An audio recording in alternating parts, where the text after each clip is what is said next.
Big play by Joseph Sabolka makes up for that offsides penalty just a minute ago. Absolutely. He said, hey, I cost us 5 yards earlier, guys. I apologize about that, but I'll give you more than 5 back with a nice sack right there, making mincemeat of the offensive line and getting back and taking Ron Cochran to the ground.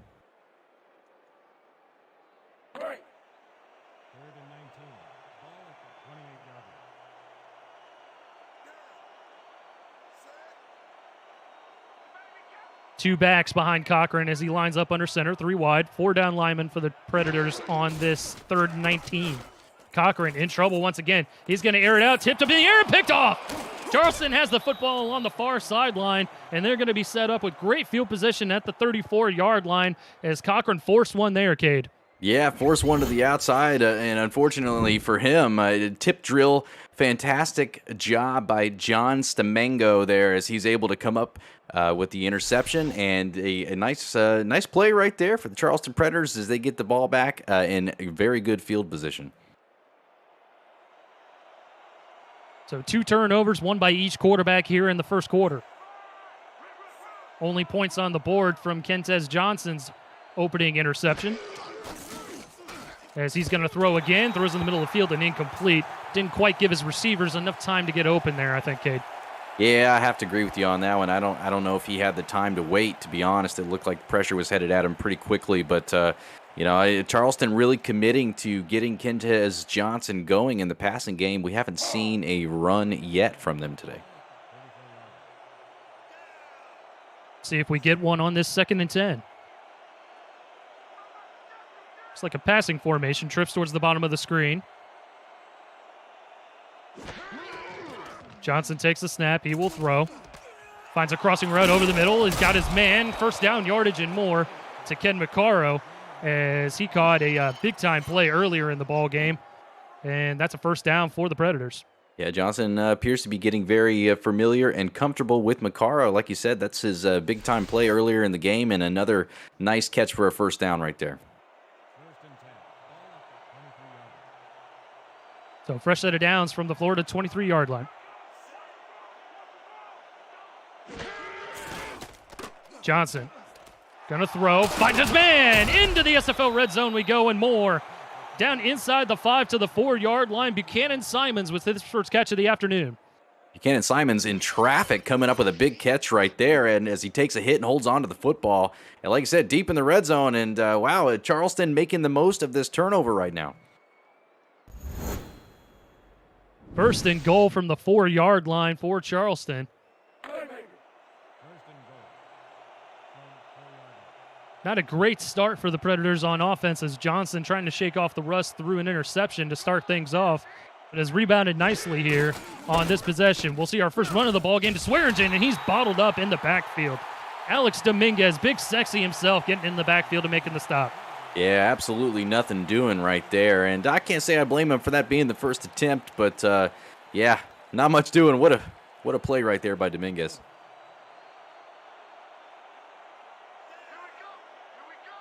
Second to goal now, I formation. Johnson, 7-step drop, good pocket, gonna throw it back in the end zone, and it's a touchdown. What a play! Buchanan Simons gets the tippy toes down. What an absolute thread of the defense. Kentez Johnson finds Simons in the back of the end zone, and look at this toe drag right here. Oh my gosh, just absolutely phenomenal. And here comes Kentez Johnson off the couch, called to come in and step into a starting role, and leads Charleston down the field for a touchdown and the lead in this game. So Charleston capitalizes on a Florida turnover, but hits pay dirt. 5 plays, 29 yards, 7-yard passing touchdown from Johnson to Simons. As Brad Bretchett is going to boot the extra point through, and that makes it a 7-3 ball game here on the road for Charleston. And a nice drive, a nice rebound there for Kentez after throwing interception on his first drive. Yeah, they found a nice rhythm on that drive right there, did Charleston and Kentez Johnson, and it showed in many ways. The receivers were getting open. Johnson making some nice throws, ended in a touchdown, and they'll boot it back to Florida and try to play some defense here.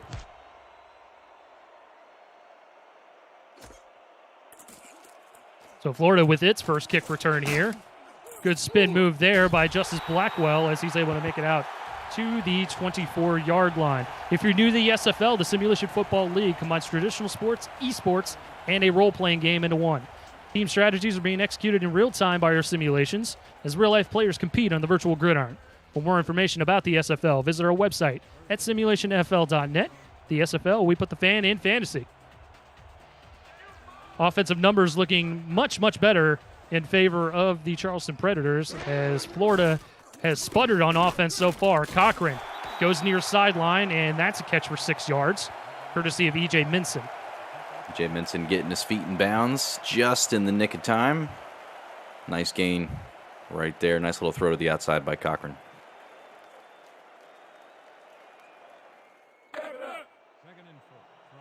Storm trying to get things going. Got 3 points off of a 3-and-out just because of the field position from the interception, but otherwise have done absolutely nothing offensively with the football.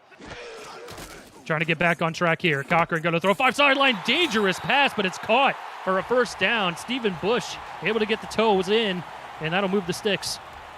Johnny Bravo awfully close to heading the other way with nothing but green grass in front of him, as he would have been in the end zone for a touchdown, but very, very nearly missed that one. Instead, a positive play for Florida and a first down as they move those chains. Bunch receivers this time towards the bottom of the formation for Cochran, who's in the gun. Cochran will throw. Pressure coming behind him. Up in the air and incomplete. That was a good power move there by the Charleston defensive front 4, and that was John Lawley getting in there. Yeah, John Lawley, I mean, making a couple plays in this game so far, and once again getting back there and putting pressure on Ron Cochran.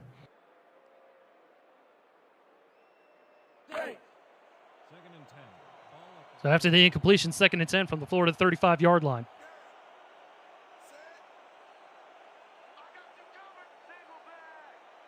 Single back is Bullet Boletsky. We'll see if he gets the carry here. Cochran, play action, finds a wide open man over the middle of the field. That's caught for first down yardage. Close to midfield, mark him down at the 47-yard line, as that was J.W. Doyle, the fullback, sneaking out of the backfield there, Cade. Yeah, phenomenal job by him. You'll see the replay right here. It almost looked like it was just a little bit of play action, pulled him off, but the fullback, Doyle, did a fantastic job just sneaking out. Nobody saw him, and Cochran knew where he was going with that one the entire time. Doyle coming up with a big play and a first down. We see the numbers for Cochran. Only 22 yards to speak of passing the football deep in the first quarter, as he's trying to add to it here and does with first down yardage and more. Out to Veridine Zarkov, the tight end. And that'll be another fresh set of downs into Charleston territory at the 42. Florida might have found something in the middle of this Charleston Predators defense, as they are now attacking just about the mid-zone there, and they are having a lot of success taking 10 to 12-yard clips at a time.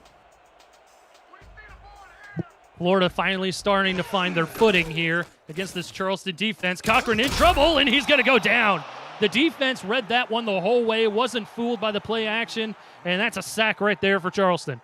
Robert Cherry getting in the backfield, the rookie first-round pick, coming up with a big play right there as he just absolutely rolls through the offensive line, and a big sack, as you said, just when Florida is finding some momentum. Robert Cherry finding a way to put just a little bit of a damper on that. 2nd and long now from midfield. Cochran again will throw. This time has time and finds near sideline E.J. Minson as he ducks out of bounds at the 37. Good gain of 14 there, sets up 3rd and manageable. Yeah, nice play to get a lot of that yardage back, but yeah, like I said, 3rd and manageable, 3rd and 5 here. It'll be interesting to see what Florida can try to come up with. This almost feels like an early need to have it first down.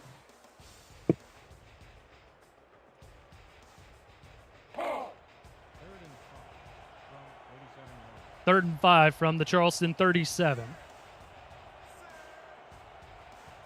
Both these teams trying to find their offensive footing as the defense has been showing up here in the first quarter. Cochran, 7-step drop, cocks it and throws it, and that's going to be incomplete. There were plenty of Charleston defenders in the area, and that falls incomplete, brings up 4th down. Yeah, big play by the cornerback Jacob Clear, getting his big paw up there and knocking that one to the turf, and a pretty big stop for the Charleston Predators right there on 3rd down.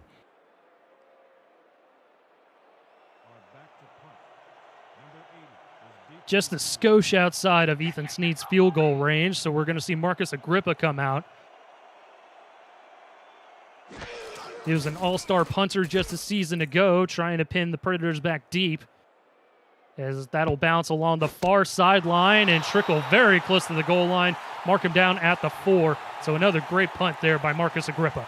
Yeah, he showed you why he was an all-star a season ago right there. Just absolutely deadly accuracy and a fantastic job by the coverage team getting down there to get on top of that one. Battle in the Atlantic here this afternoon in Fort Lauderdale. Both these teams tied atop the division at 3-2. Trying to take control as we hit the midway point of season 18. Swearingen with a carry, breaks a tackle, and he's going to get close to the 10-yard line, mark him down at the 8 for a gain of 4. Yeah, hitting the backfield of Swearingen and does a good job breaking the tackle and at least getting beyond the line of scrimmage for a nice little gain there on first down. As we get a look at Kentez's numbers, 70 yards, a touchdown, a pick for a QBR of 78.2 so far. We'll get another carry for Swearingen. Good spin move there as he makes it out to around the line. Oh, he's still free. He gets first down yardage out to the 16-yard line. That's the second play like that in as many weeks, Cade, and I didn't see it either time. I absolutely lost in the pile is Swearingen right there. We'll get a better look from the sideline camera right here, but the early spin move gets lost in the pile, and I think most of Florida's defense lost him as well, and he manages to squeak out and get on the other side for a first down before finally being brought down. But, I mean, wow. That was a nice little magic trick right there by Keith Swearingen. Tough sledding by Swearingen as he's able to get first down yardage and keep the drive alive out to the Charleston 16. First down, strong side of the formation towards the bottom of the screen. Johnson to throw. Has time, got to throw it over the middle, and that's caught.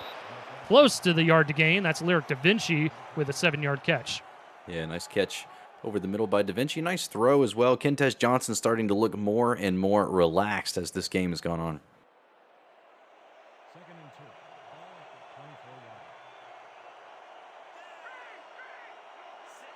Single back formation this time for Charleston. Swearingen gets the carry. He's got room along the far sideline. He's going to get first down yardage out to the 32-yard line of Charleston.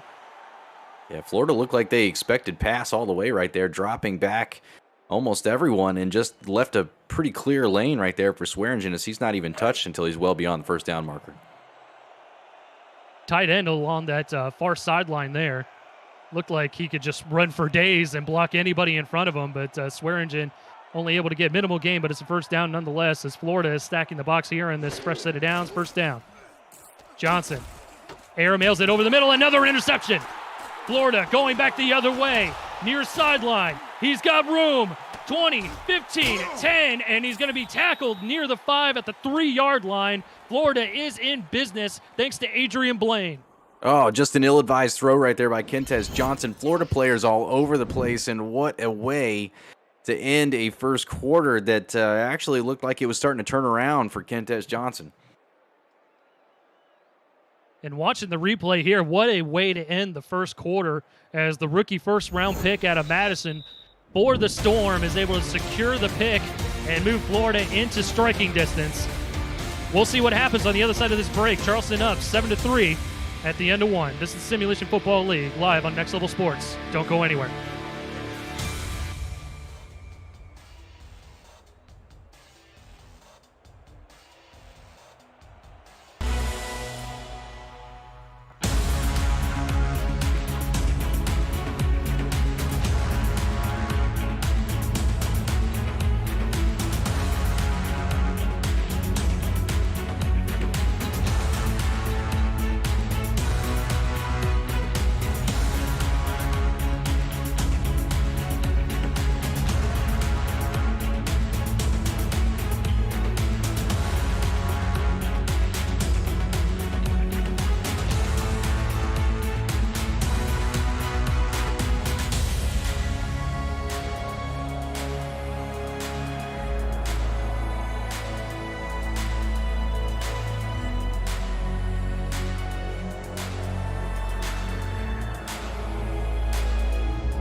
It's a goal from the 3-yard line for the Storm, following that impressive interception by Adrian Blaine to get the Storm set up in business here as Boletsky gets a carry and gets close to the line of scrimmage, but will be marked down at the 4 for a loss of 1. Yeah, not much doing right there, as it looked like Jack Hoffman coming off the side to stop him pretty close to the line of scrimmage. Both of these rushing attacks having a very difficult time getting going, as both of these teams coming in fairly stout against the run, especially Charleston, only averaging 58 yards a game on the ground. As that's a carry there for Bullet Boletsky, trying to find some room, and gets nailed at the 1-yard line. So a bend don't break again for the Charleston defense. Yeah, he cuts back towards the inside. It almost looks like he's got a clear lane to get there, and the defensive end, Chris Joseph, like a missile coming over, stops him just short of the goal line, and they're going to have one more opportunity here on 3rd down. 3rd and goal from the 1. Can Charleston pull it off and make a goal line stand? Cochran sidearms it, back of the end zone, incomplete. It was a diving attempt by Stephen Bush, but couldn't complete it, so that's going to be a short field goal again for Ethan Sneed. Yeah, even if he catches that, I'm not so sure he gets the feet in bounds, but a heck of an effort anyways to try to go get that football.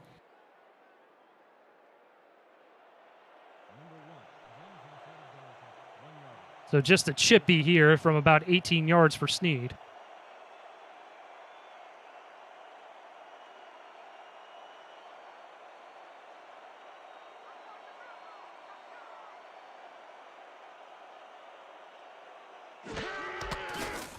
Good snap, hold is down, and the kick is through from 18 yards. So that makes it a 1-point deficit for the Florida Storm.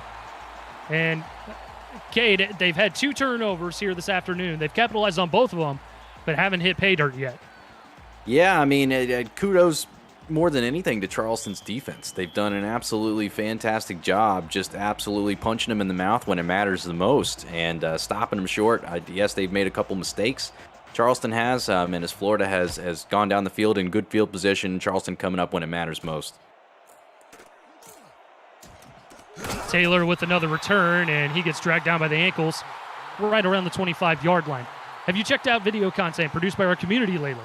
Gets the SimPod every week, SFL Crunch Time and Road to Glory every Wednesday night. SFL Nights with AJ Stryker premieres Thursday nights. Play It With Your Chest airs Fridays, and NETMA can be seen all week long at 6 p.m. Eastern Time. Every week, the live show schedule can be accessed through our Discord server at the top of the channel listing. Just look for the events tab. 1st and 10, 9:53 in the first half. Swearingen gets the carry. He's got room near sideline. Following blockers, and he's loose. Tried to turn on the afterburners, but gets dragged down at the 45-yard line. Great run there by Keith Swearingen. And the hustle right there from the defensive tackle, Rhett Sawyer, I mean, you'll see it almost immediately as he breaks through untouched, thinks he's going to get a free shot at the quarterback, but never gives up as Swearingen finds his way down the sideline for a very nice run and a 1st down. We'll get a look at the Florida Storm defense quickly here. Deontay Stoneville, Alessandro Tomaello, Rhett Sawyer, and Alex Dominguez all on the front 4. Stephen Black, Ryan Tobin, the linebackers. Ryan Davidson, Evan Carroll, Adam Jones, the corners. Adrian Blaine with the big interception just to drive a go. And Andrew Francis are the safeties. Offset eye for the Predators. 1st down here for Swearingen as he gets another carry, and he breaks loose near sideline. Can he be stopped? He'll eventually get dragged down again by Andrew Francis, but not before he rips off a huge gain near the SFL red zone to the 26 of Florida. Both times on the left side of that offensive line, Keith Swearingen finding some room. Great job blocking by the offensive line and the tight ends breaking down, and an absolutely fantastic job rumbling down the field as Keith Swearingen, 2 big plays in a row, and all of a sudden Charleston finds themselves deep in Florida territory with another opportunity to put points on the board.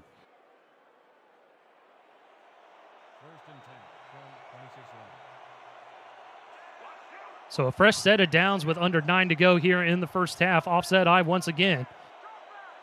The run game has been working well for the Predators, and Swearingen's got to get another carry. He's got blocking again. 1st down yardage and more as he gets dragged down at the 10-yard line for another fresh set of downs. Won't be a 1st and goal, but a 1st and 10 for the Predators. Well, pretty simple philosophy right there, Eric. If it's not broke, don't fix it. And in the last couple of plays running to the left side of that offensive line, they've absolutely buried those Florida defenders, and Swearingen untouched once again until he's more than 10 yards downfield as he's deep in the red zone, and Charleston is knocking on the door. And once again, Andrew Francis having to come all the way across the formation to make the tackle. First and 10 now. Johnson going to check it down to Swearingen. Trying to turn on the afterburner. Slips the first tackler and gets dragged down at the 3-yard line. 2nd and 3 coming up. I like the hesitation there. Catches the ball, takes a moment to survey where he's going with it, and finds the outside. Turns the Jets on pretty quickly right there. The acceleration from Swearingen on display on that one.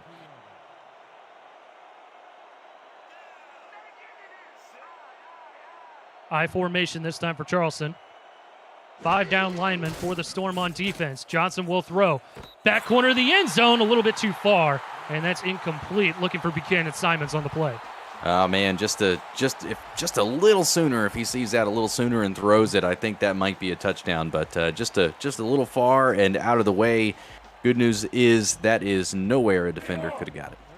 Recipe for success there, though, Cade, as Buchanan Simons was able to haul in that tippy-toe grab in the back of the end zone for the last touchdown that Charleston had, hoping to add here. 3rd and 3 now. Single back is going to be Swearingen. He'll get the carry, trying to bounce to the outside. Good pursuit by the Florida Storm defense as that brings up a 4th down. Absolutely barreling down on Swearingen is that Florida Storm defense as they get in there big time and make a big stop on that one. Alex Dominguez among others in there as well. And what was an extraordinarily promising drive. Big play after big play for Charleston. Once again, Charleston now having to settle for a field goal after doing the same thing to Florida a couple times.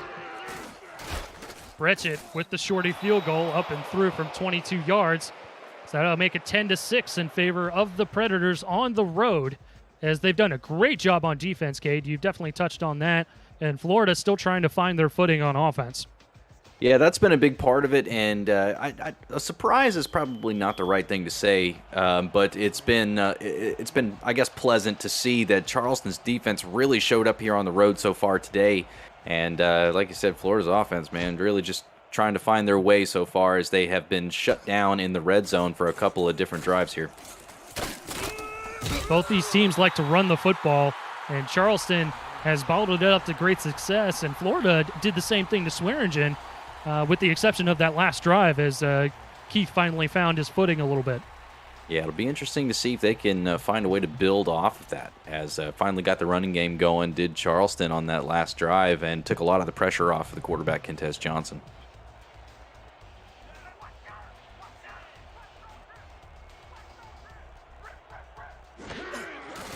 Single back, play action for Cochran, rolling out, and he's going to get tackled from behind. John Lawley getting in there for the 2nd sack of the ball game, and that's a big-time stop all the way back at the 17.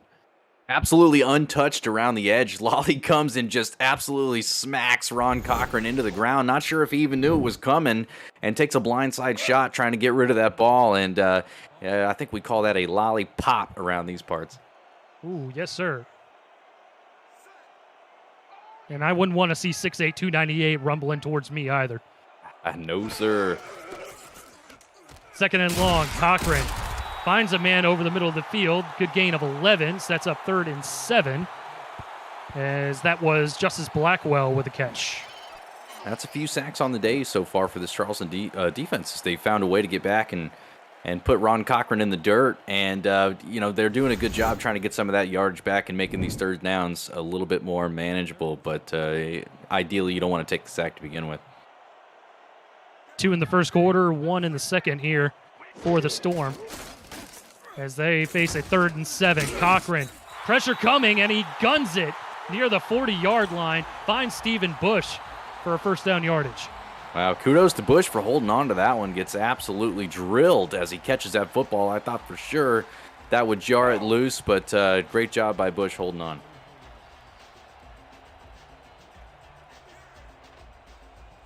Seven in the box for Charleston. Cochran will throw again. Throws it quickly, tipped up in the air, still in the air, and incomplete. It landed on the intended receiver. I thought possibly Charleston would be able to rip it up, but it falls incomplete. Bush was the intended receiver on the play.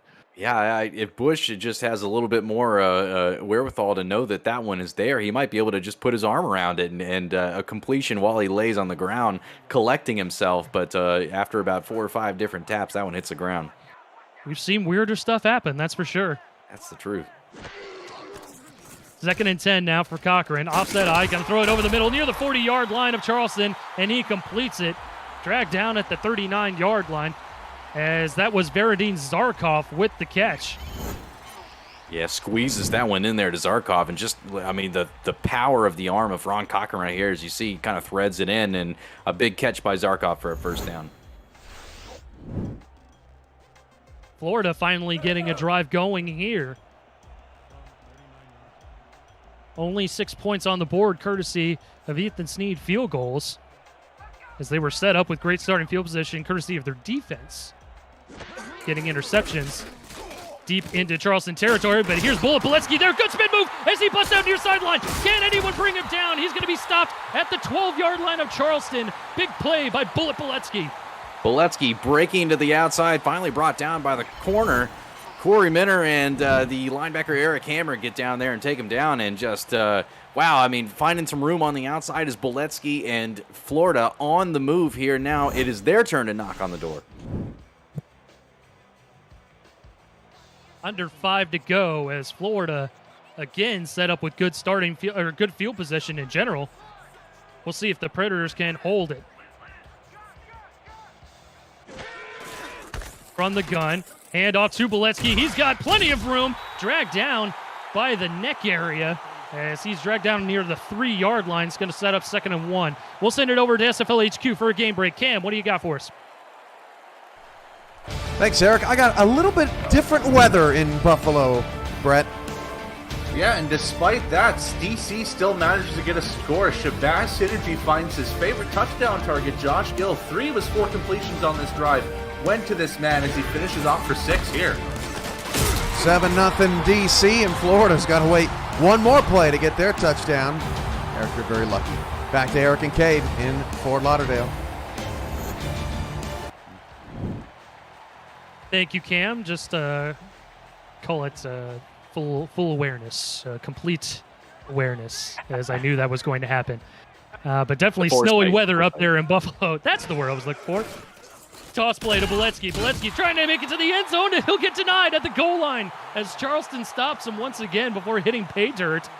And, man, this Predator defense, they stand strong at this goal line here, Cade. Oh, deep in the red zone, there's nothing like it so far in this game, is this Predator defense standing up, and once again, they're going to have a few more opportunities here where they're going to have to try to make a play. Offset eye, 2nd and goal right from the goal line. Charleston sniffing run. They're going to get it. Boletsky is able to sneak into the end zone, and Florida is on the board. Touchdown.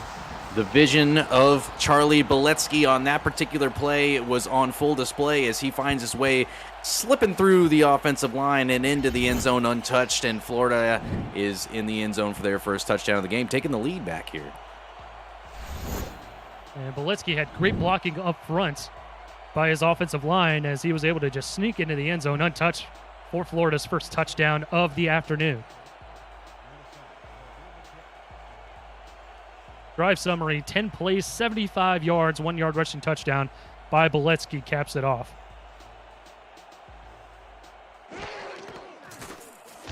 High snap gets it down, and Sneed knocks it through, making a 3-point ball game in favor of the hometown Storm, as both these teams battling for the top spot in the Atlantic Division currently. Yeah, well, we said it early in the game, and so far it's proved to be true that this was going to be a physical, knockdown, drag-out game. And both of these teams so far, the defenses have come up big when they needed to, and the offenses have also made plays when opportunity's been given. And here we find ourselves with a 3-point game with 3 minutes to go until halftime, and Charleston with another opportunity to try and make something happen here. Taylor from his own goal line tries to throw the stiff arm, and he'll get out to about the 21-yard line with 2:57 to go here in the first half. Both these teams tending to run the football so far here in the first half, as Boletsky has 51 yards and a touchdown, and Swearingen not quite in the end zone yet, but 63 yards on the ground for him today. Yeah, prior to the last drive, Charleston didn't have but maybe just a couple of run attempts, and then all of a sudden Swearingen breaking out over and over, and it was highly successful. I expect him to try to go back to it. As they do here on this play, Swearingen finds blocking up front, and he'll get a big chunk of 7 yards out to the Charleston 29-yard line. Looked like he could have ripped it off for a lot more there, Cade. Yeah, I have to agree with you. I thought I was going to at least get about 25 total on that particular carry, trying the other side of the field this time before being brought down by the free safety, Adrian Blaine.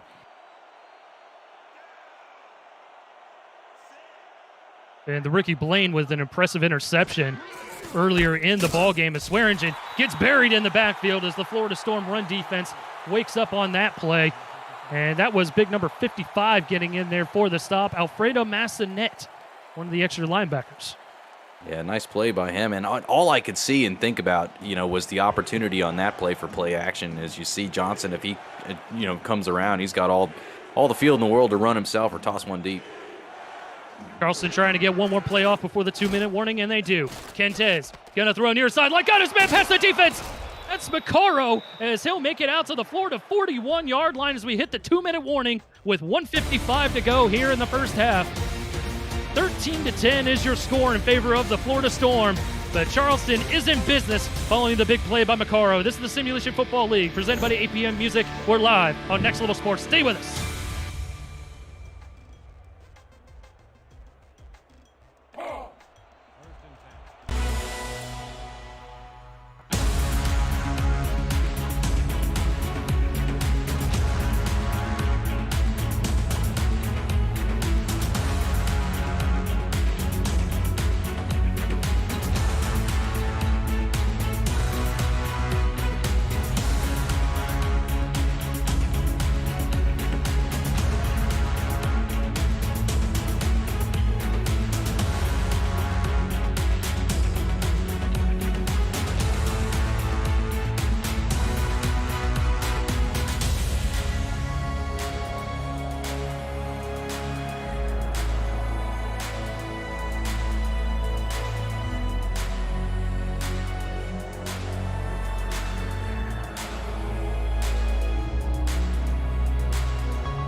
2-minute warning at 1:55 to go here in the first half as Charleston is in business.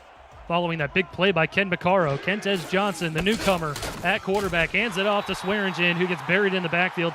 They had success on the previous drive, Cade, running the football, but Florida has clamped down on this possession here.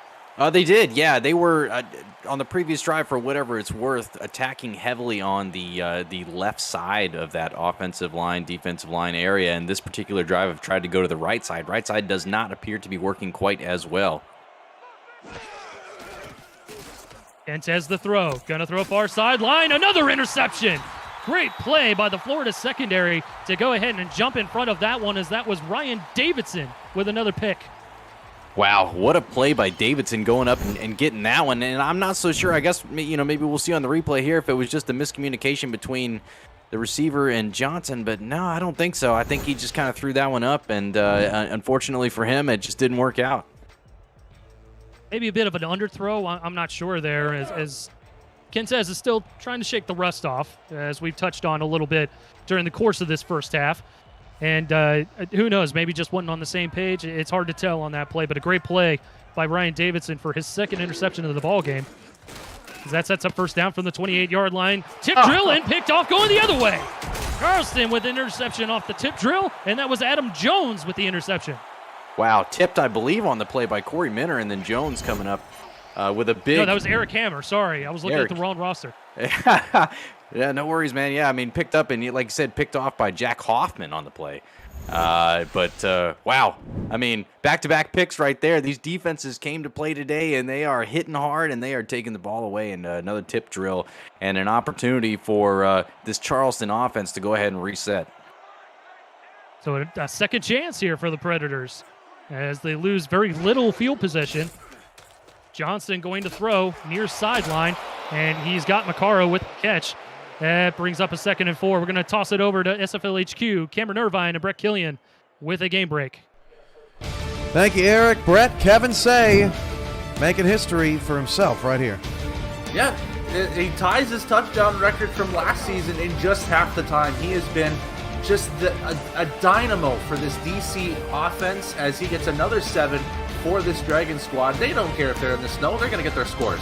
Queen City off to another sluggish first half. Back to Eric and Cade in Fort Lauderdale. Thank you, Cam, as Macaro gets another catch for a short gain, and that brings up 3rd and 2. Coming up in the APM Music Halftime Report, Cameron Irvine and Brett Killian present you with the top 10 plays of Week 6, plus update you on the action going on in snowy Buffalo between the DC Dragons and the Queen City Corsairs. Part of our bonus coverage here today on Next Level Sports. It's all coming up in the APM Music Halftime Report. 3rd and 2, offset I for the Predators. 1:09 frozen on the clock. Johnson going to swing it out to his fullback for first down yardage and more. Out to the Florida 18-yard line. That's Terrell Sutherland with the catch. A nice little swing out there by Sutherland. No huddle. Both teams with all 3 timeouts. Johnson going to go back over to the end zone. Touchdown! Ken Macaro as the Predators strike once again. Wow, you could see the touch on the pass coming back from Kentez Johnson as he just puts that just over the defender to where there's no one else who's going to go get that but Ken Macaro. And Ken Macaro coming up with a big-time catch and a big-time touchdown for Charleston just before halftime. Davidson wanted pick number 3 there, my friend, and it was not to be, as you put it very nicely. A nice touch there by Kentez just over the defender, and that results in 6 points for the Predators. What a crazy turn of events that was just in the last about a minute. So back to picks by both teams, and Charleston taking advantage there right before halftime. Points off turnovers, that's the name of the game, my friend, as that was 4 plays, 28 yards, 18-yard passing touchdown from Johnson to Macaro, as that makes it a 16-13 lead as Charleston retakes the lead with under a minute to go here in the first half.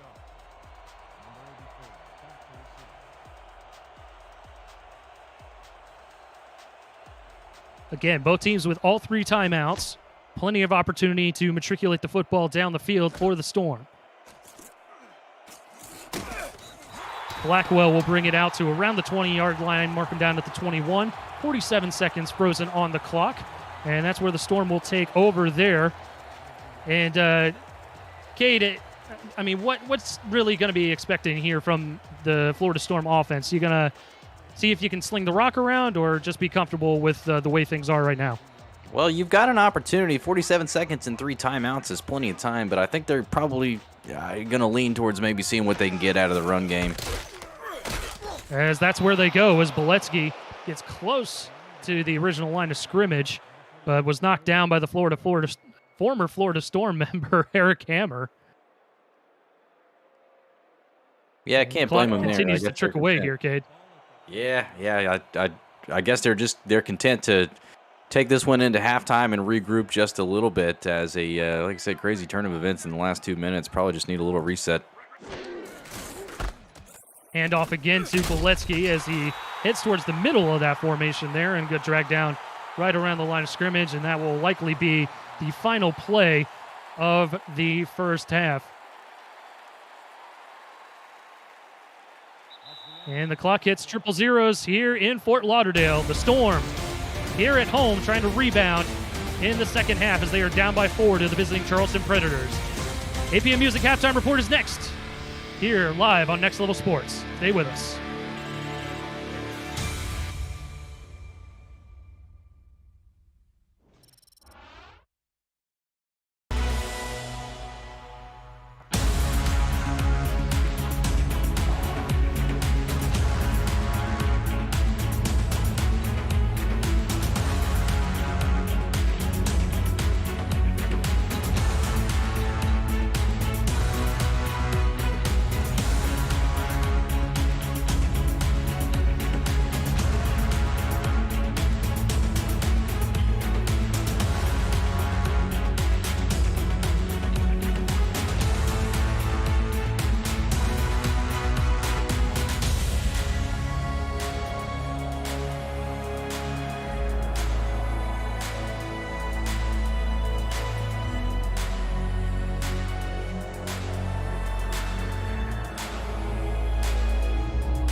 Welcome to the APM Music Halftime Report, along with Brett Killian. I'm Cameron Irvine. It is halftime, and Charleston has the lead. They've scored more points on Florida than they had in the quarterfinal matchup in last season's playoffs. Looking good so far.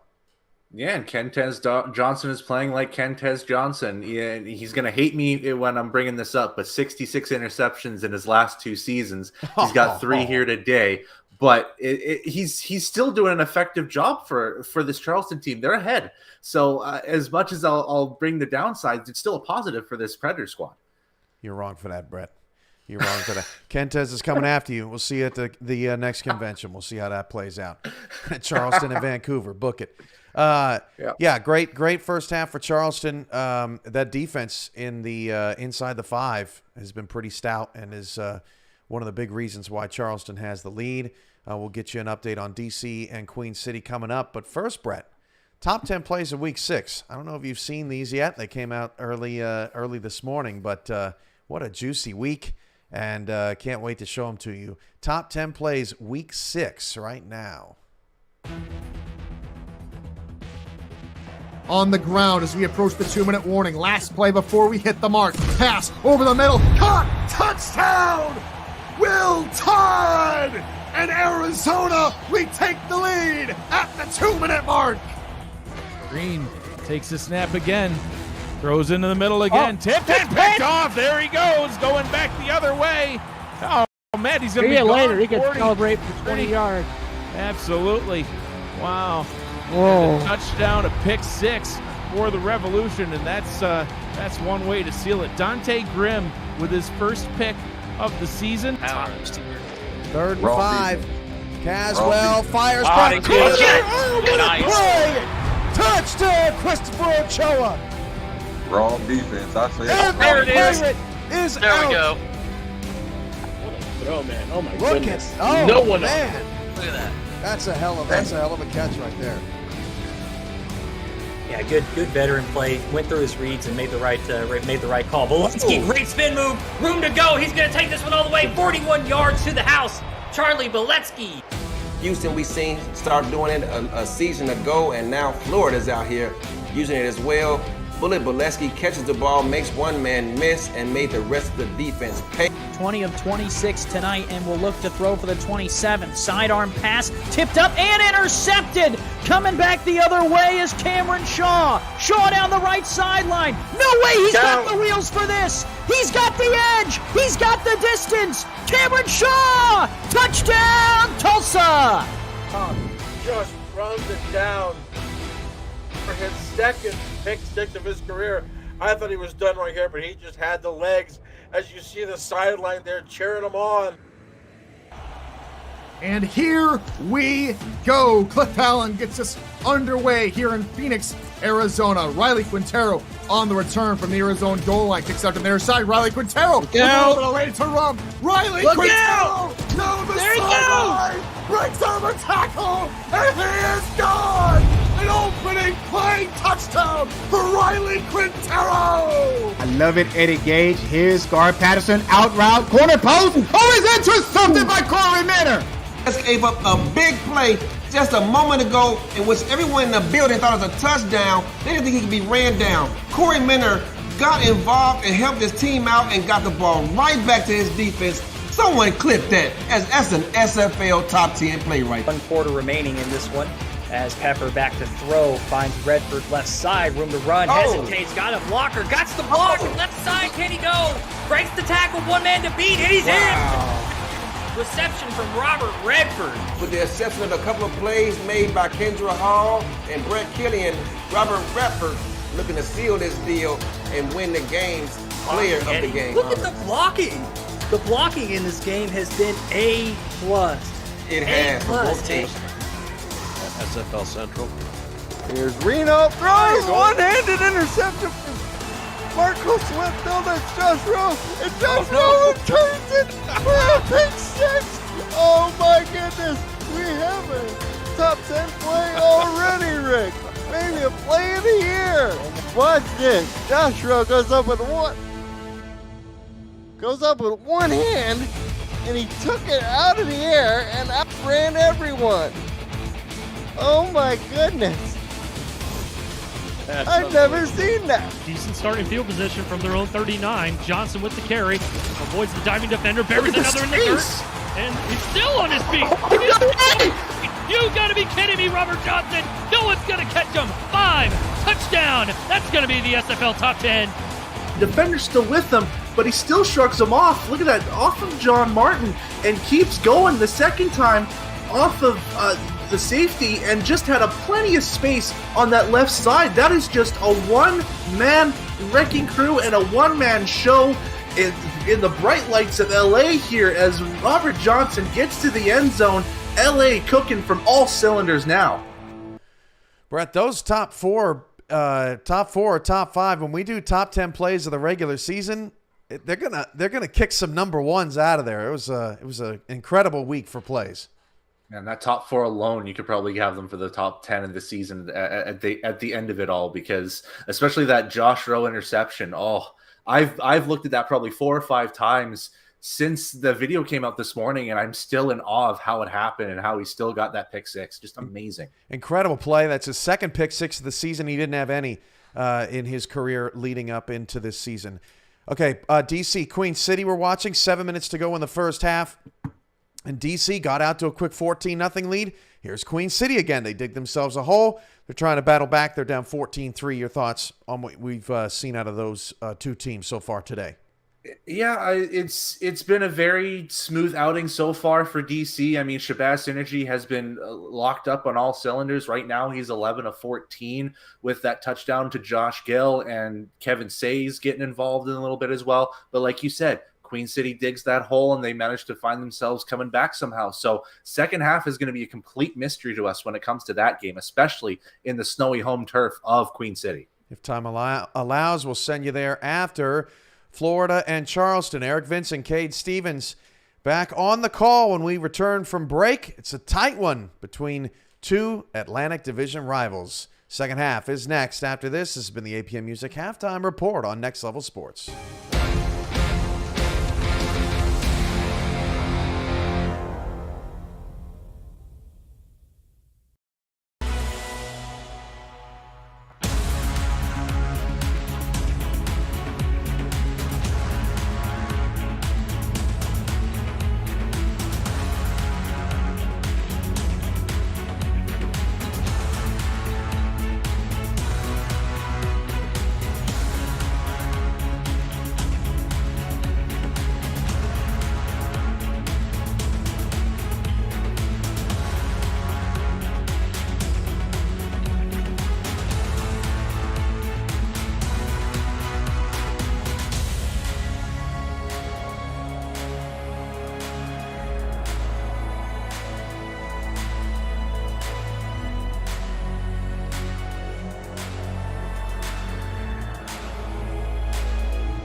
Welcome back to the Eye of the Storm here in Fort Lauderdale, Florida. The Duval boys down south calling this one for you. Eric Vincent alongside my best friend Cade Stevens. Justin Reside and Art Vandelay in the stat truck for us this afternoon as the hometown Storm will get the opening kickoff of the second half as they are down by 4 points to the visiting Charleston Predators. Blackwell with the return from his own goal line brings it out to the 24-yard line. And I think the stat to keep an eye on here, Cade, is the average yards per play in the first half by both teams. Oh, definitely. I mean, as you can see, it just about doubled on one side versus the other. But I think the story here also, if you take a look at the ineptitude of Florida against Charleston's defense, and that's where you're going to get the yards per play differential right there. And the defense for Charleston today has just been phenomenal.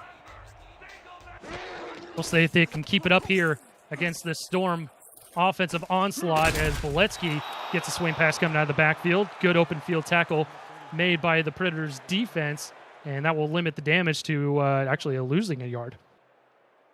And we've seen, too, 3 sacks now Charleston has in this game against Florida's offense. Florida's not gotten to the quarterback at all on the other side. Kentez Johnson, jersey remains clean, even though he's been hit just a couple of times in this one. 2 sacks for John Lawley. We'll see if he can get home once again. Not this time, as Florida gets first down yardage out near the 40-yard line. Catch made by Varadin Zarkov. A good coverage on the play, it looked like. I believe that was the linebacker, Jack Brown, but Zarkov coming up with a big play right there over the middle as Cochran just steps into that one, finds the open lane, and a first down as they move the chains here on the first drive after halftime. And Cochran has spread the football around quite a good bit here to his receivers. Stephen Bush, clearly the heavy target, as he had 8 targets in the first half. But receiving yards has been spread out pretty evenly here as Boletsky gets carry for a gain of 4 out to the Florida 42-yard line. And Boletsky averaging just south of 5 yards per carry in this one so far. I mean, it's been a big part of the Florida offense this season so far coming into this one as they have run all over the SFL this season, and unfortunately for them, not able to get too much going so far. Had a couple of big plays, and that's about it. Ranked 3rd in rush yards a game at 144 a game as Cochran going to throw over the middle. Big hit, and still holds on to the football as that was the linebacker Jack Hoffman laying Zarkov into the turf, but Zarkov still holding on to it first down. Yeah, and Cochran finding some a little bit of safety with Zarkov so far on this drive as he's been able to convert a couple of first downs now.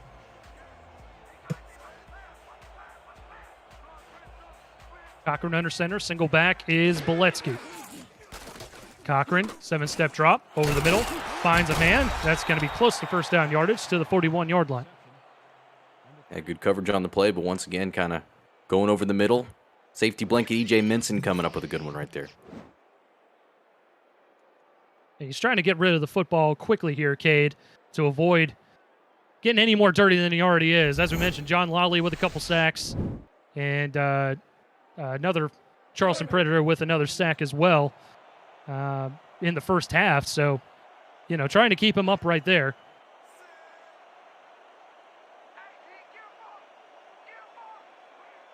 Offset eye for the Storm, 2nd and 3. Handoff to Boletsky, trying to find some blockers, but gets hit in the backfield. And it's going to be a loss of maybe a half a yard. As that was Eric Hammer, the former Florida Storm member, with the stop. With all kinds of momentum, too. A big hit on Boletsky on the edge. And that's been a big story of the first half. And a good change in strategies. As you said, they're trying to get the ball out of Cochran's hands quickly on this drive. And there's another example of that right there as they get first down yardage towards the far sideline this time. Cochran just setting his feet, throwing the football, getting rid of it, and keeping himself upright. Zarkov, the main man on this particular drive, coming up with another big catch right there.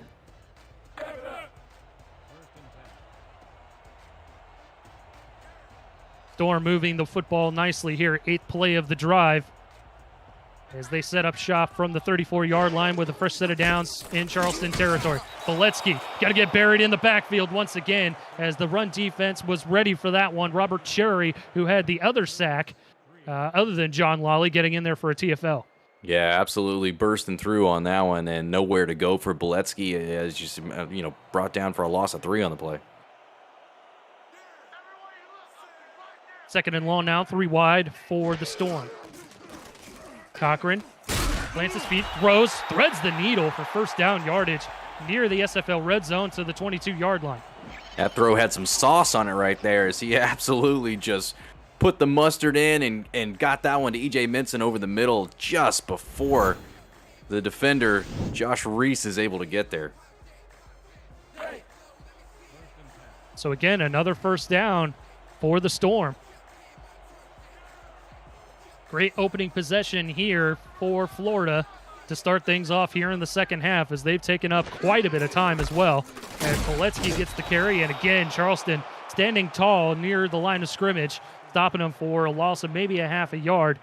As, Cade, we're getting close to, I think this is the 10th play on the drive here. Yeah, I mean, although they've not gotten much on the ground on this drive, continuing to try to run the football is at least keeping that Charleston defense honest, and is why they've still been successful throwing it. 11th play of the drive now, as they've chewed up almost 5 minutes of clock. Quick throw from Cochran inside the SFL red zone to the 20, 3rd and 7 set up now. Yeah, 3rd and 7, and this is where Charleston's defense has really stood up most of the day. Outside of the one touchdown that they've allowed, is they've bent but not break, as the old saying goes, and once again have an opportunity to try to get Florida off the field here. 3rd and 7, 4 wide, trips towards the top of the formation, man coverage for the Predators on defense. Play action for Cochran, sets his feet, gonna find his man over the middle of the field, inside the 10 to the 9-yard line. 1st and goal, Florida.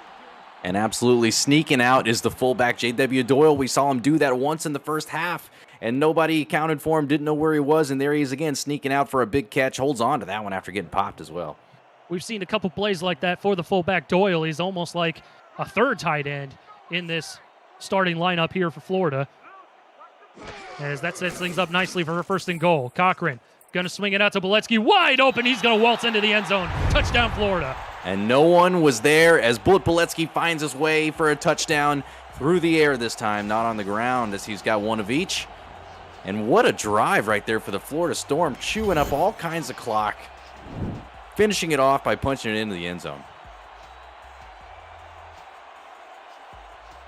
And can't underestimate, Cade, how wide open he was coming out of the backfield, too.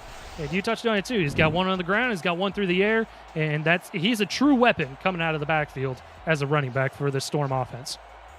Absolutely. As Florida takes the lead back here, it's been a back and forth, but clearly a change in strategy at halftime.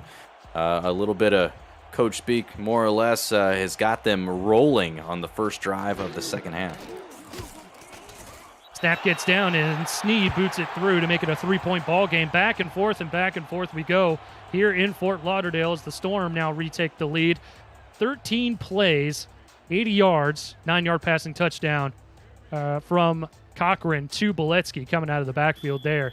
And, man, what a drive there to start things off as they chew up over 6 minutes of clock. Yeah, absolutely. I mean, that was you couldn't have scripted it better. How will Charleston respond as Taylor fields it from his own end zone? Has some blockers up the middle of the field. Storm converge on him nicely around the 22-yard line. And that's where they're set up shop with 5:01 to go here in the third. Visit the SFL website at simulationfl.net for links to apparel from Sector 6 and SFL mini helmets from 97 Sports Promotions. Plus articles from our content team, including Power Rankings, What We Learned, the Read Option, and Talent Factory feature series. See all the league records, team stats, player leaderboards, the rankings of the next class of SFL talent, and so much more. Simulationfl.net, your home for everything SFL. As Swearingen gets the carry on first down. He's had 80 yards so far through the first half, and that run right there, as Florida was ready for it and stopped him for a loss. Yeah, you see him averaging 6.7 yards a carry right there, and the vast majority of that average came from about 3 big plays in a row in the second quarter on a big drive that Charleston had, but nothing doing on that play right there. 2nd and 11 now. I formation, Florida gearing up for the run on defense as Swearingen gets another carry and gets stood up near the line. It's going to be a no gain, 3rd and 11 being set up, courtesy of Rhett Sawyer. Yeah, Florida absolutely ready for the run here to start the first drive of the third quarter for Charleston. Is nothing doing for them, and yeah, pretty big 3rd and 11. Sawyer, a big-time free agent acquisition coming over from Las Vegas in the offseason. 3rd and long now for Johnson as he throws over the middle. One-handed grab, close to first down yardage, but it's going to be short at the 29-yard line, and that's going to be a 3-and-out for the Charleston offense. Yeah, just a little out in front of him. Got to make an acrobatic catch to Taylor, and unfortunately not able to get across the first down marker. Charleston 3-and-out to start the second half, and they're going to have to punt this one back to what was a red-hot Florida offense to start the third quarter here. Perfect start to this second half for the Storm as they chew up tons of clock, move down the field with ease, and hit pay dirt, and then force a 3-and-out for Charleston's offense as a fair catch is called for and made by Justin Blackwell at the 38-yard line of Florida. Be interesting to see how they respond if they come back out and try to put the ball back on the ground. But the biggest difference that we noted on the last drive for the Florida Storm was the quick throws and the accuracy from Ron Cochran as they got that ball out quick, moved down the field, and Zarkov a big part of that.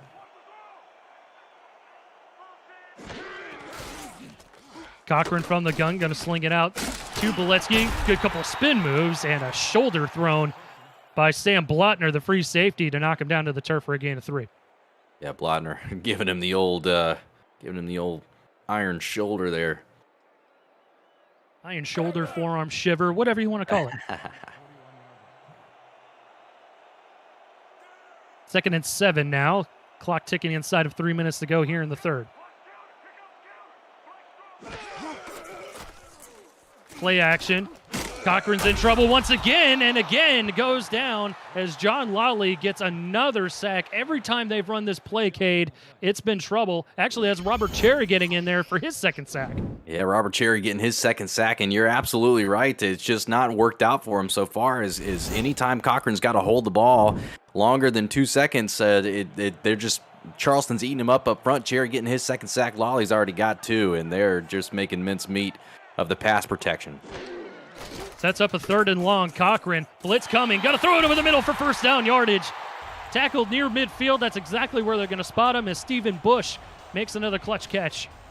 Yeah, just Bush is, and that's what we've seen him do most of this game, is come up with big-time catches when it matters the most, and these quick throws, that's just what Florida's done so well. Once again, on a 3rd and long, they find a way to take a 3-step drop, and just immediately Cochran knows where he's going with the football. He's had so much more success with that.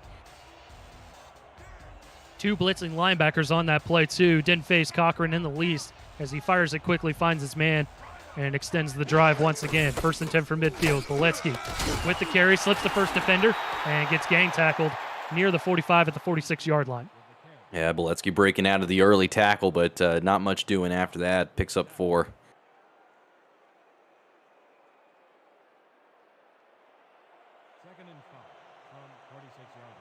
Second and 6 now. We approach the 90-second mark here in the third quarter of action. Offset eye for Florida. Charleston stacking the box on defense, anticipating a run. They'll get it. Beletsky with the carry. Far sideline. Runs into some blockers and gets bottled up at the 37-yard line, but he does get first down yardage.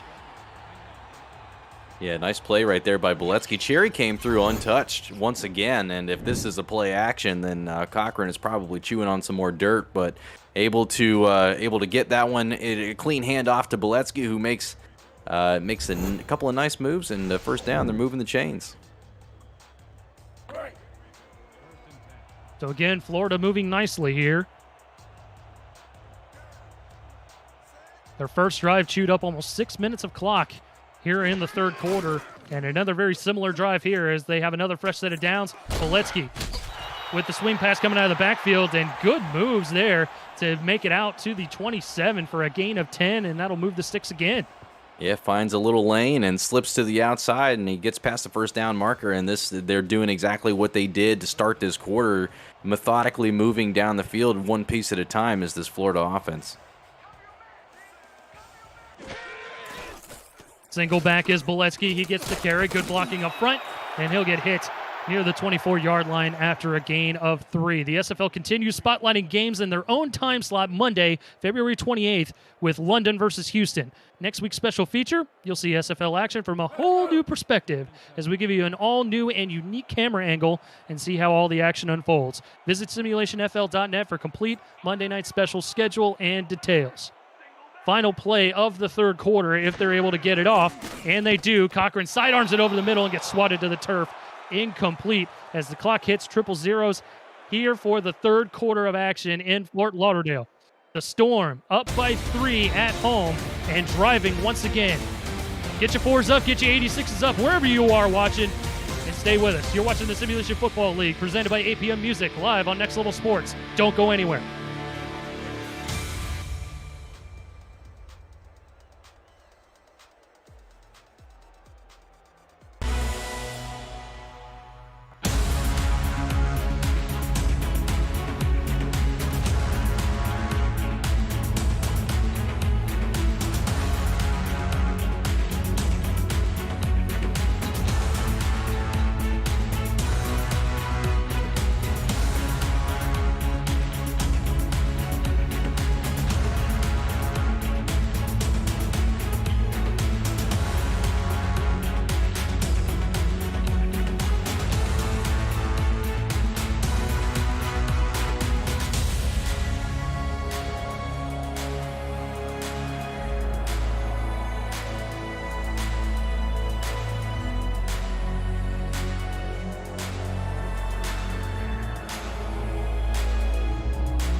Back live from South Florida, the Duval boys here calling this one for you. Eric Vincent alongside my best friend Kate Stevens. Justin Reside and Art Vandelay in the stat truck for us this afternoon. 3rd and 7 for the Horntown Florida Storm as they are up by 3 here in the fourth quarter. Good pass over the middle, but it's incomplete. Cochran trying to thread the needle to Bush, but it was not to be. Sets up 4th down. Yeah, just based off of how the third quarter went there, Eric, that felt like a pretty big stop for the Charleston Predators to force Florida to have to try to kick a field goal here as in the third quarter, Charleston runs a grand total of 3 offensive plays, totaling just 5 yards, and needing an opportunity to try to get back in this one, they forced Florida to kick a field goal to try to keep this a one-score game. So Snead lining up for another one here. This one from about 41 yards. Snap is down, and it's away and through from 40 yards officially. And that'll make it a 23-17 score here in South Florida, as that's a 6-point advantage for the hometown Storm. Still a one-possession ball game, kid. Yep, still one-possession ball game. And if you're Charleston, you got to find something. You got to find something else going here on this drive. You can't afford to go 3 and out again, with as well as the Florida Storm offense is playing. So I expect to see maybe a couple more passes to try to get a rhythm going for the quarterback, Kentez Johnson.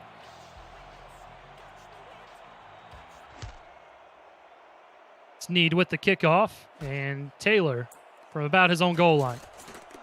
Trying to bounce it near sideline, has some blockers, but gets bottled up at about the 25-yard line. APM Music is unrivaled music to bring your stories to life, inspiring every production with the world's most robust and constantly refreshed music collection, state-of-the-art technology, and world-class customer service. APM Music is the official soundtrack of the Simulation Football League.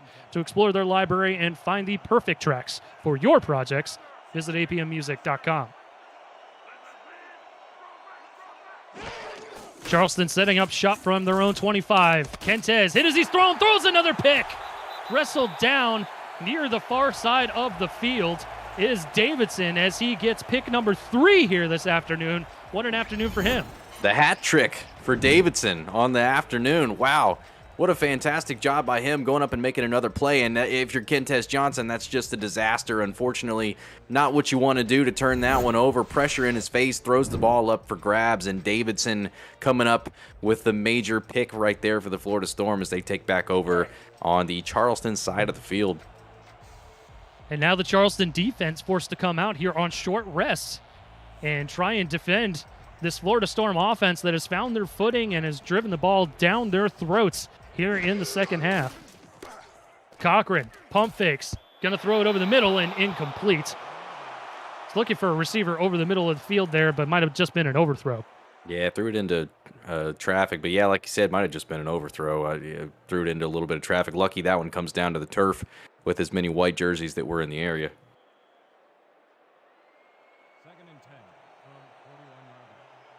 Second and 10 now from the 41 of Charleston. Offset eye. Boletsky came on nicely in the second quarter of play, but used more as a receiving back here in the second half as he brings it out to the 33-yard line. Good chunk of yards there. As it's a little slow to get up, but he bounces up. Yeah, it's one of the fun things to watch with Charlie Boletsky is the versatility out of the backfield and both running and passing, or receiving, I guess you could say, is that he's just get him in open space and the guy can make plays. Offset eye once again, third and short. Cochran to throw, steps up in the pocket as it collapses around him. Doyle with the reception and gets buried right near the line of scrimmage as the Charleston defense stands strong once again. Jack Hoffman with the tackle.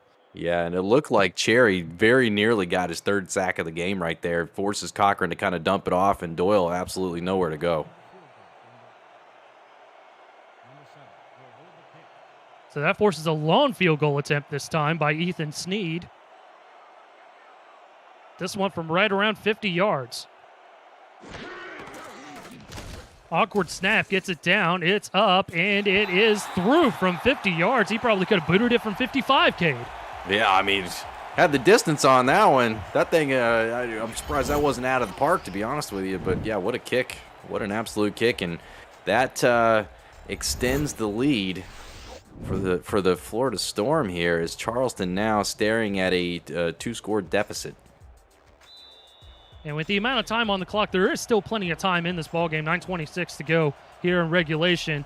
Two-possession ball game, but they can't give away the football anymore. As Kentez has thrown picks all over the field here today, trying to shake the rust off and get back into game shape. As Taylor with the return brings it out to the 22, and we've got a game break from SFL HQ. Cameron, Brett, what's going on? Thanks, Eric. Brett, you can never count out those Corsairs. Yes, the Cardiac Kids over at Queen City now starting to roll a little bit here. Chris Komisak gets into the end zone, and now we're looking at a one-score game and a little bit for Queen City. Time to get those defibrillators ready. Still plenty of time over there mid-third. Back to Eric and Cade in Florida. Thank you, Cam, as Johnson tries to thread the needle there, but it gets batted to the turf. Incomplete. I got to say, Kate, I'm glad we're here in sunny South Florida and not up in snowy Buffalo, New York. Yeah, that looks a little chilly, man. It looks a little chilly. Yeah, I don't want to rub it in too much about the time we spent at the pool, but yeah, I think we'll take that. We'll definitely take those, as it was 78 degrees at kickoff here in Fort Lauderdale. We take those every day of the week, my friend. Dang right, dang right. And a nice play right there, by the way, with the pass breakup by Stephen Black. So that brings up second down here from the 22-yard line.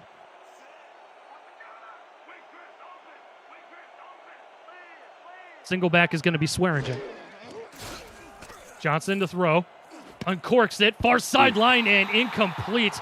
Davidson wanted another pick as Buchanan Simons was the intended receiver again. And Kentez is just having difficulty getting the football out that far.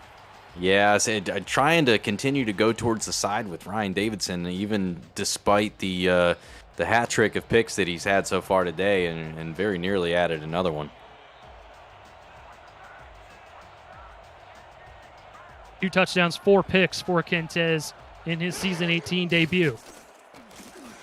Johnson over the middle, has a man. Not going to be enough for first down yardage as they stop him at the 30-yard line. It's going to be a 4th and 2 coming up as Jay Taylor makes his first catch of the afternoon.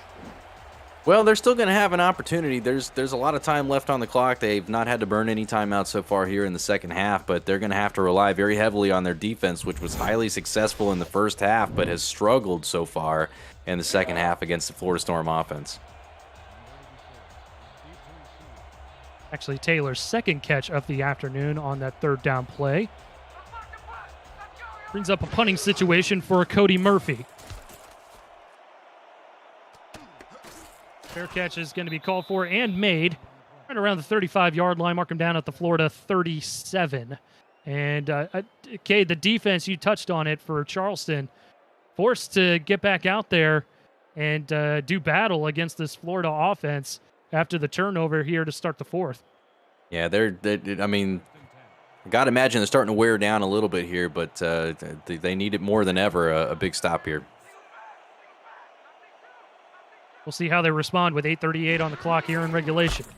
Boletsky will get the carry, bounces it far sideline, tries to find a block, and will get dragged down at about the 43 after a gain of 6. Fairly even for both of these running backs here today, but Boletsky with high volume coming out of the backfield. Oh, absolutely, and that's something Florida really leaned on. It was not working for him early in this game, and they just kept with it, and it's paid dividends overall. 2nd and 4 now. Hand off again to Boletsky, and again, the Predators' defense was ready for it as they drag him down right at the line of scrimmage. Josh Reese coming up from his safety position to knock him down. Yeah, 2 plays in a row, 2 big tackles for Josh Reese, forcing a 3rd and 4 here. Charleston trying to get off the football field here. The 3rd quarter was dominated by Florida's offense, just marching down the football field with long drives as J.W. Doyle gets the catch coming out of the backfield, and he'll get first down yardage out to the 48-yard line of Charleston. That'll move the sticks. Doyle been a big part of this passing game today, catching a few out of the backfield, and every one seems like it's been for a big first down for this Florida offense, and he gets another one right there. Domingo getting in there with the stop, but not before Doyle gets first down yardage and keeps the drive alive once again. Robert Cherry with a good game here this afternoon. 2 sacks, 3 tackles total. Offset eye for the Storm. Hand off to Boletsky and gets dragged down by his ankles by Joseph Sabolka. And that's going to be a 2-yard loss in the backfield. Sabolka, like a missile, gets him by the ankles.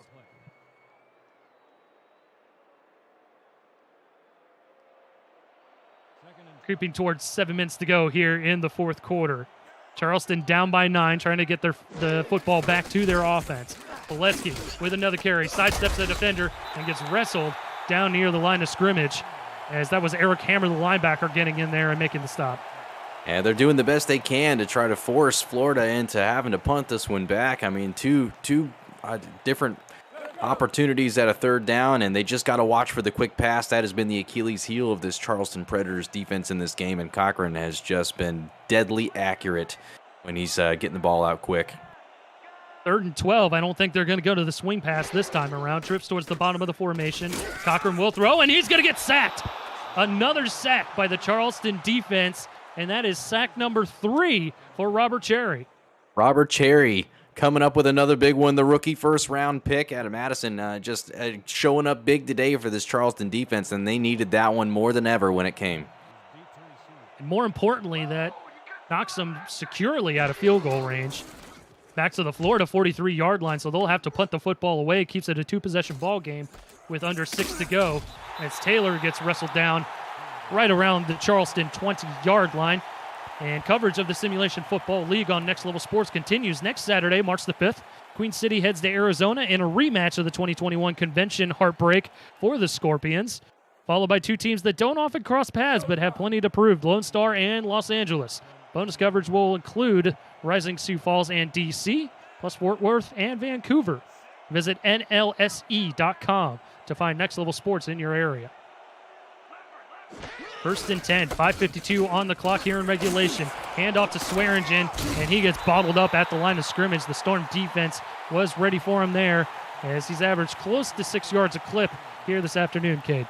Yeah, not much doing for Swearingen on that particular play. A little surprised that that's what they went to, but I can't say I blame him for trying. Also worth noting, going back, Robert Cherry coming into this game, only 2.5 sacks on the season. He's got 3 today.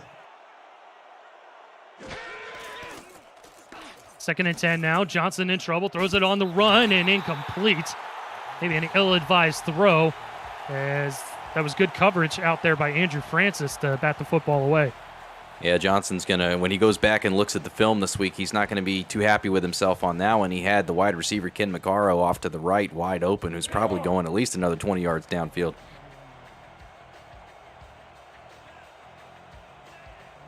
And Kentez has been out of action here for at least a couple seasons. First action in a Charleston uniform and first action for season 18, as he throws another dangerous pass, and that one was almost picked off by Stephen Black, as that's going to force another 4th down, and Charleston is running out of opportunities here. Yeah, Black, the 2 in the chest today. I believe that was the second one that he had an opportunity to take away, and yeah, Johnson, the rust is shown here, especially when the pressure's been on in the second half, unfortunately for him. But the turnovers today, as you see, 4 interceptions, and there's been a few others that were very possible to happen that have just absolutely killed the Charleston offense. Punt return out to the 47-yard line of Florida, and we've seen flashes in the pan for Kentez as well. Both touchdown passes today were absolutely gorgeous. Both of them. One of them going to Buchanan Simons in the back of the end zone, and McCarro kind of drifting towards the back corner. Absolutely. Yeah, Kentez, I mean, he's going to be just fine. I'm not too worried about it. I think as the season goes on, you'll see him start to find his groove, but he had a little bit of some flashes of greatness and some flashes of rust today. Heavy formation for the Storm to start things off, as this is play action. Probably the first time the Cockerels had any time at all, but he gets dragged down eventually back at the 37-yard line for a 10-yard loss. Saboka getting in there. So Boca getting a piece of the action, as anytime that they've had Cochran stand back in the pocket for just a little longer than usual, that defensive line is making plays, and they are getting back there. And Saboka in on the action with a sack. Not the usual suspects, though, as Lawley and Cherry were bottled up. But that's sack number 5 here for the Predator defense. As that brings up 2nd and 20. Cochran, far sideline, has a man, and that's going to be an 8-yard gain out to the Florida 45-yard line. We got to look at the quarterback comparison here this afternoon. Cochran, no touchdowns on the board, 2 picks. And Kentez, we discussed his afternoon.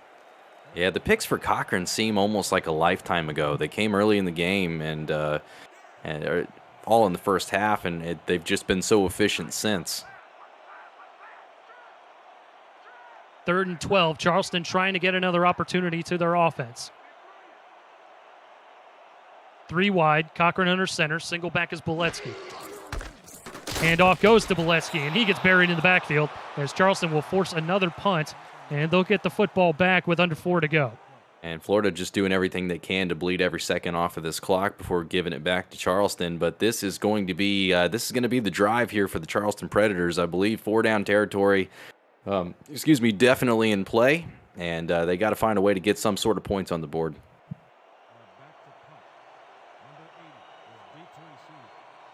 Both teams with all 3 timeouts.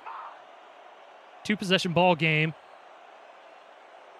as Charleston faces a 9-point deficit with time ticking away.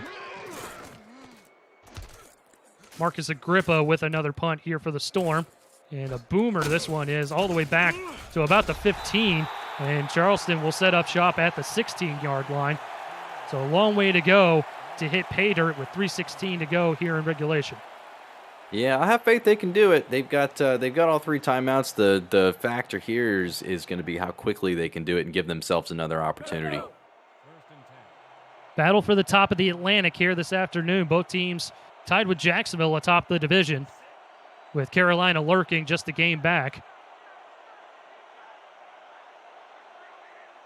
Kentez under center. He's got 4 wide to work with. Short drop. He's going to fire a quick out route to Simons, and that's going to be a gain of 3. Yeah, quick out. He got out of bounds, stopped the clock. I mean, you'll take that where you can get it right now if you're the Charleston Predators. Akara, the yardage leader here this afternoon, over 100 to his credit. And Simons with a touchdown grab to go with Makaros. 2nd and 7 now from the 19-yard line.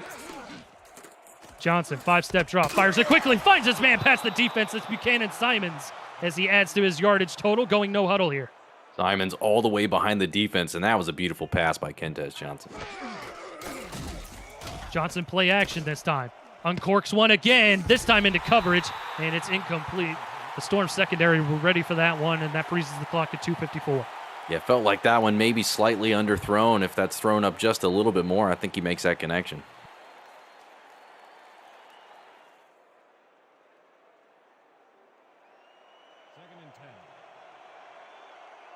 Andrew Francis has a big game on his resume today. 6 total tackles, 1 for loss, and a pass deflected.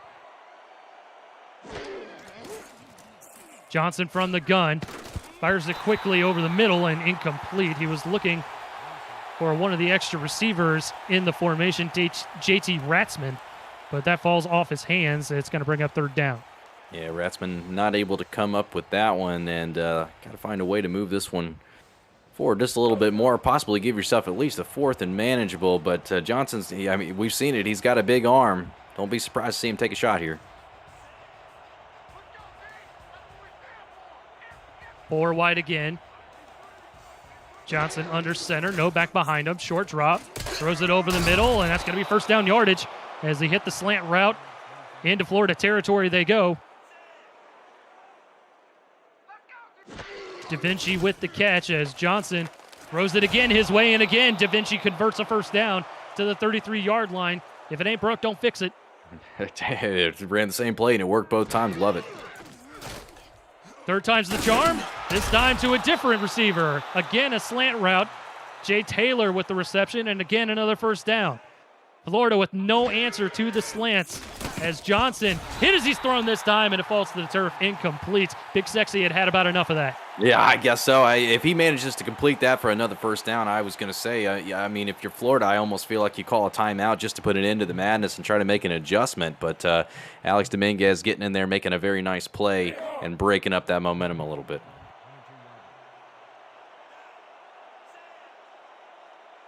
Approaching the 2-minute warning to go here in the 4th. Charleston down by 9. Johnson from the gun takes the high snap, fires it over the middle. 1st down yardage, or close to it. Down at the 12-yard line, 3rd and inches coming up here. Yeah, you can try to get it off here for a 2-minute warning. Johnson gets it off, throws it over the middle, off the hands, and incomplete. 4th and inches now coming up following the other side of the break. 2 minutes to go here in Florida as the Storm are clinging to a 9-point lead. This is the Simulation Football League presented by APM Music live on Next Level Sports. Don't go anywhere.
4th and inches to go, and the Predator offense is still out on the field. Johnson takes the snap. He's going to throw it. He's got a wide open man. First down yardage for Charleston as he scoots out of bounds at the Florida 5-yard line. 1st and goal, Ken Maccaro. Oh, Maccaro just not able to keep his footing in bounds. Otherwise, a clear lane to the end zone right there. But a first down nonetheless, and knocking on the door are the Charleston Predators. A clutch throw and catch as Quintez had pressure all over him and somehow completed it to a wide open Maccaro for a first down. 1st and goal from the 5. 5-step drop, wide open man over the middle of the field, and it's incomplete. He couldn't hold on. He was looking for Lyric Da Vinci, but I think the hit by Black jarred it loose. And Da Vinci with a couple of clutch catches on that on this drive here to keep it going. A few first downs when they were absolutely taking advantage of the middle of that Florida Storm defense, unable to hold on to that one. And he's got to be kicking himself right now as that sets up 2nd and goal from the 5. Single back is Swearingen. Florida stacking the box. Quintez sidearms it. Touchdown! Charleston as Maccaro gets into the end zone once again as they scoot closer and closer to the Florida Storm lead. Yeah, number 2 of the day from Maccaro. That was a big one right there. As nice job there by Quintez Johnson. Poised in the pocket, finds Maccaro on the outside, and they have made it a 1-possession game, and this is a massively important extra point. We have seen these get blocked before, Cade. Not saying it's going to happen, just saying we've seen it happen. Just floating it out there.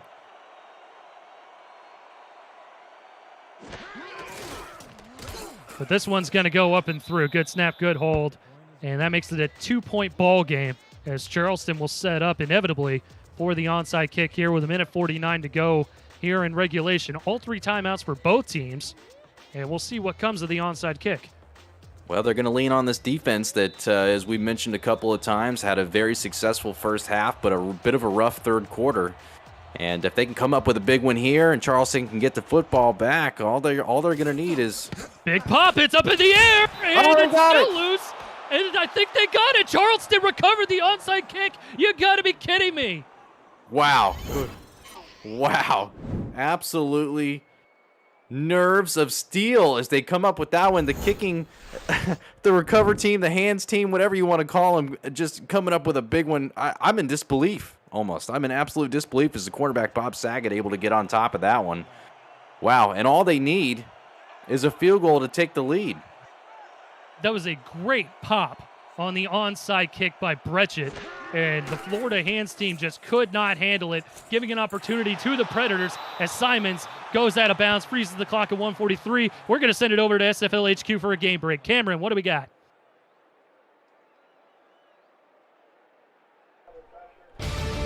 Thank you, Eric. Brett, Kevin Say got his record, but Peanut Say's having some problems. Yeah, give number 12 for Kevin Say here, but a very quick response from Queen City and a nice little pass here, and Peanut Say just gets absolutely drilled shoulder to shoulder. As Queen City gets in, we've got ourselves a ball game on both sides here, Cam. 5-point game there. It's coming down to the wire in both games. Back to Eric and Cade for a big 3rd down in Florida. Thank you, Cam. And Jet Zero just lowered the shoulder on that play. Good grief. Knowing how cold it is there, that hurt me just watching. Oh, that hurt. That hurt. 3rd and 2 now for Charleston. Clutch 3rd down. As Swears he gets the handoff. He's going to be stopped. Charleston burns their first time out with 1:17 to go as Swearingen could not get the first down. And it's 4-down territory, Cade. Got to go for it. Boy, oh boy, it looked like he had it. It looked like there was a lane, and he makes a cut to the left and comes up short. That may have cost him on that one, but wow. This is more or less the ball game here, folks. I don't know if it's the ball game just yet. Charleston with 2 timeouts, but this is a crucial 4th down play. Free play! Jumps. Charleston's going to get the first down regardless, but Ken Maccaro with another catch, and he gets knocked out of bounds. That'll freeze the clock, and they'll get more yardage than just the 5. What a play. What a play. Just absolutely phenomenal job on the execution. Free play nonetheless takes a little bit of the pressure off for the quarterback Quintez Johnson as he delivers a strike to the outside to Ken Maccaro. And Charleston after a roller coaster of a second half, has found themselves in prime position to be able to boot one through for the victory. Let's see how this one pans out, but regardless, fresh set of downs here for the Predators. At the Florida 35-yard line, they'd like to get a little bit more yardage for Brechet to possibly boot the game winner. Johnson trying to airmail it into coverage, and it's caught at the 15-yard line. Are you kidding me, Lyric Da Vinci? Golly, Florida Birds a timeout. Da Vinci finding a way to make up for the drop in the end zone on the previous possession, goes up and just makes an absolute play right there. I got to say, Eric, I was holding my breath after the interceptions that Johnson's had today. I thought maybe that might be another one, and not able to come up with it is Evan Carroll, as Da Vinci makes the moss. And that's Evan Carroll, too. That's 11-season vet there, coming over and trying to pick off that rainbow pass. And Lyric Da Vinci secures it and possibly secures this win here for the Predators. As Swearingen gets a carry, and he's inside the 10 to the 9-yard line. Florida forced to burn their second timeout here. They'll have one remaining. Wow. It is amazing how quickly the tables turned here in the fourth quarter with just about, I guess, eight minutes or so to go. Things really started to go the other way. And here's Charleston with an opportunity after really struggling here in the second half to try to steal a victory. 63 seconds on the clock. Johnson hands it off to Swearingen, who gets bottled up in the backfield, but he does the job as Florida forced to burn their final timeout here as it sets up third down.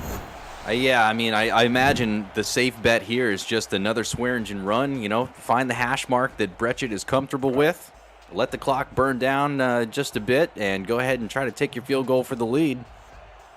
I would not throw the ball here. For the love of God, do not throw the football here, Charleston. 3rd and 8. They're going to throw the football. Gentes in trouble. Avoids the sack. He goes down. Back at the 19-yard line. I suppose that's not the worst thing in the world there, Cade, but man, oh man, that's not what Charleston wanted at all. I have every Charleston fan at home right now. It probably did not breathe a second on that entire play right there. But, yeah, like you said, it could have been a lot worse. It worked out for the best, and an opportunity to take the lead here late in the game. Not a gimme field goal here, 36 yards or so for Brad Brechet. This will give his team the lead with under 20 seconds to go in Florida without any timeouts. Good snap, good hold. It is up, and it is through from 36 yards as Charleston takes the lead with 14 seconds to go. Drilled it, Brechet. I'm just in disbelief still at the turn of events, but Brechet sends it right through the uprights. No sweating right there. There's plenty of distance. Not close to the outside. Charleston takes the lead 27-26, trying to steal a win here on the road in Fort Lauderdale against the Florida Storm. And still 14 seconds away from said victory, but the defense has really got to show up right here. And the special teams here as Justice Blackwell will return the kick from inside his own 5. Avoids the first defender, lowers his shoulder, gets out to about the 31-yard line, and with 8 seconds to go, it's going to be desperation time here for the Florida Storm.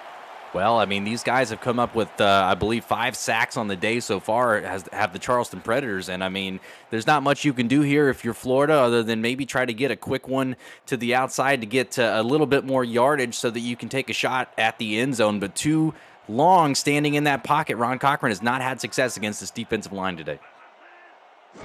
We're going to see what pans out with 8 seconds to go. Cochran, plenty of time in the pocket, picked off. That's it. Going the other way, and Charleston is going to do it, and they're going to do it with style, as that's going to be a pick 6 into the end zone as time expires. Touchdown, Predators. John Stamango, not content with a 1-point victory, takes it away, waltzes into the end zone. Oh, my God. What a play and what a finish for the Charleston Predators. Hip drill interception. Stamango with an impressive spin move there for a big fella, and he rumbles into the end zone for a touchdown. Like I said, as time expires, 000 on the clock, we'll see the final extra point. but it's going to be a victory here for Charleston as they have taken sole possession of the Atlantic Division.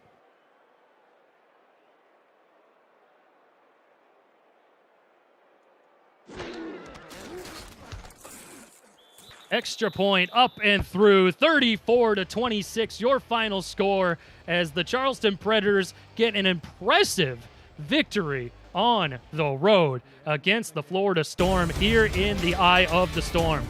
What a game here, Cade.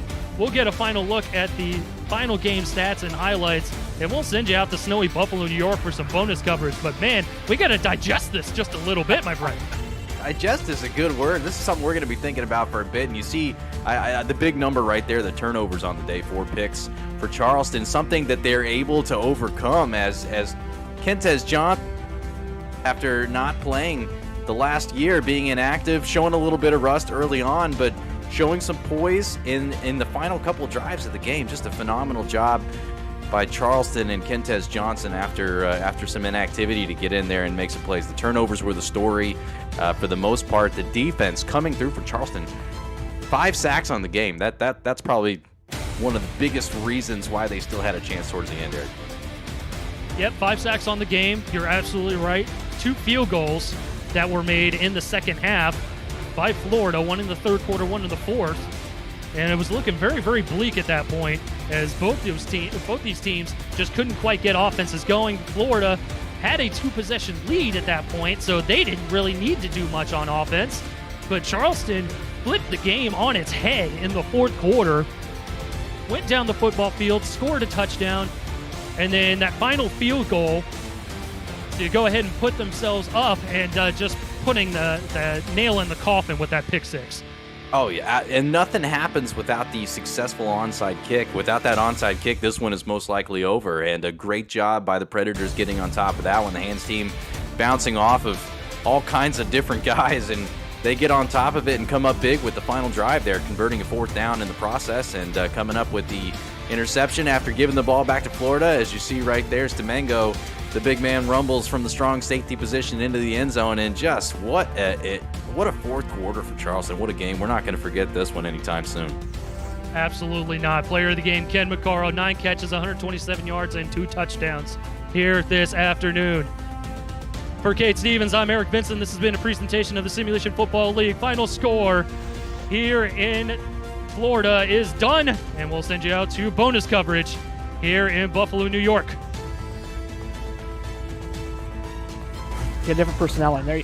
Okay. And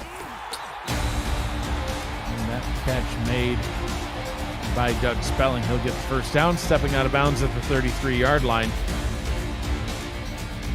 We welcome in a new audience. Those of you who just watched the Charleston Predators defeat the Florida Storm 34-26. Welcome to snowy Buffalo, New York, where the DC Dragons by 12 points. Queen City in possession of the football and attempting to get back into this one, Matt, but it's been a struggle offensively for the Corsairs for most of the ball game. Short drop by Caswell. He gets the first down and more, and they'll go into the hurry-up. Yeah, they better hurry. Need a couple complete to James Matthew Jr., the tight end. Short drop by Caswell. He'll go deep over the middle. He's got Powell. Powell down to the 27-yard line, and they'll hurry back to the line of scrimmage. Snow's getting thick on the field, Mike. Everyone is blending more and more in. That was a good. With the throw, that one batted down by Daryl Bullock. Peanut Say in the area as well. Oof, that was close. Yeah, Bullock could have taken that one to the house, but that ball is hard. It's slippery. These beautiful Western New York weather conditions, Matt. A.J. Caswell, 37-50 for 373 yards on the day. 2 touchdowns, no picks. Got to keep that going. Caswell, play action. Up top once again.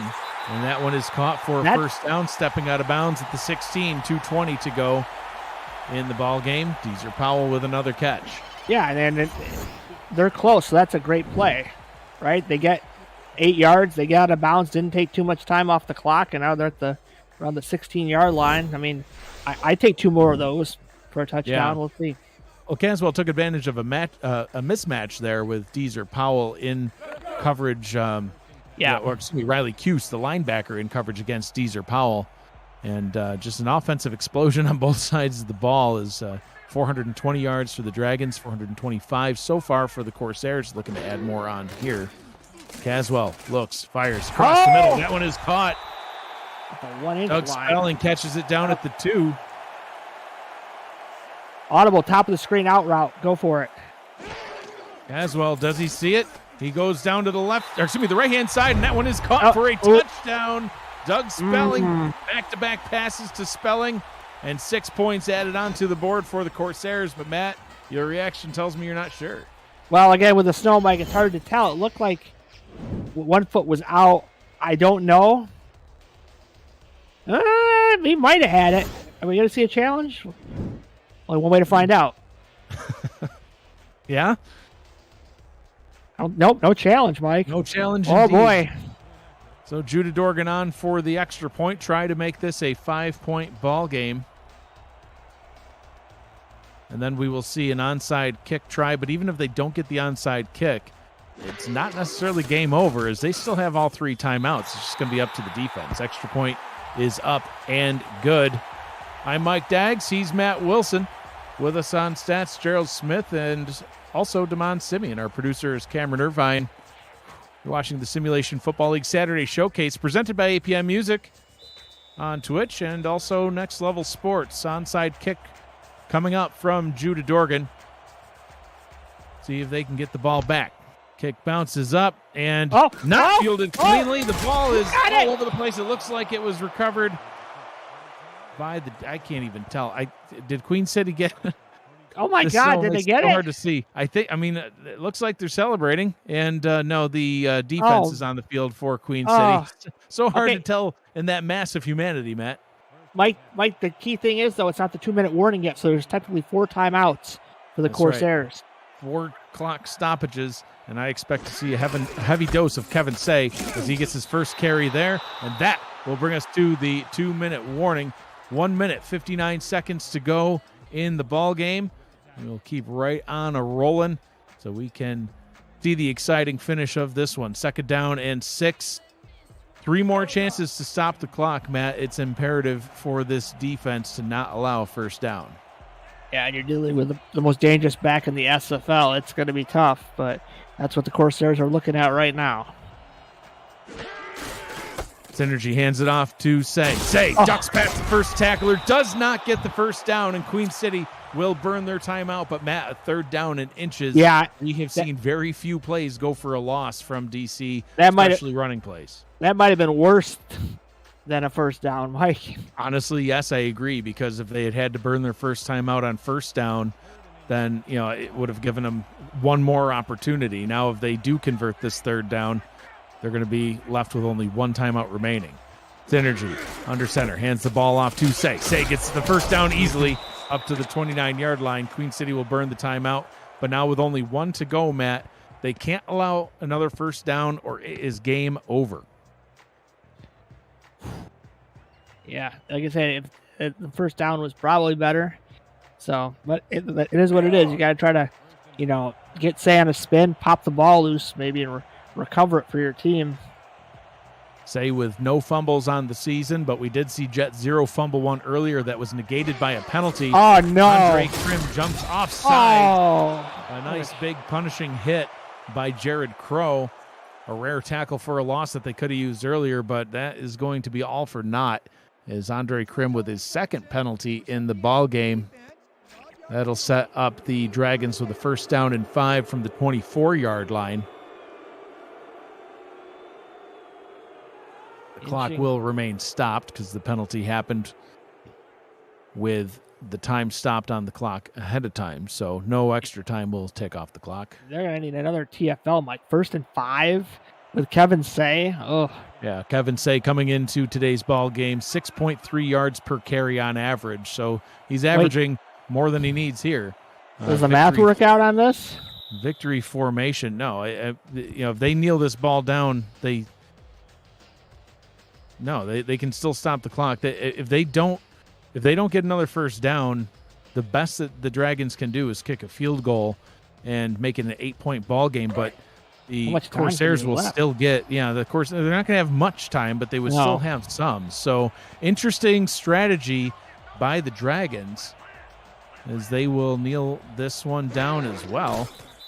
And they do take the knee. So a 3rd down and 8. So they'll snap the ball, Matt, with about 1 minute and 5 seconds to go. And if they kneel it once again, they'll trot the field goal unit out there, I would imagine, and they'll end up kicking the ball for the field goal with about 25, 30 seconds. Yeah, they're going to kneel it again. Bold strategy, I would say. Was your maid from watching The Water Boy? How do you like my new offer? Interesting. So they'll let as much time tick off the clock as possible as 8 seconds remain on the play clock. And they will kneel it with 1:07 to go. And the clock will continue to roll. So the field goal unit will come out onto the field, and they will kick a field goal attempt with about 30 seconds left on the game clock.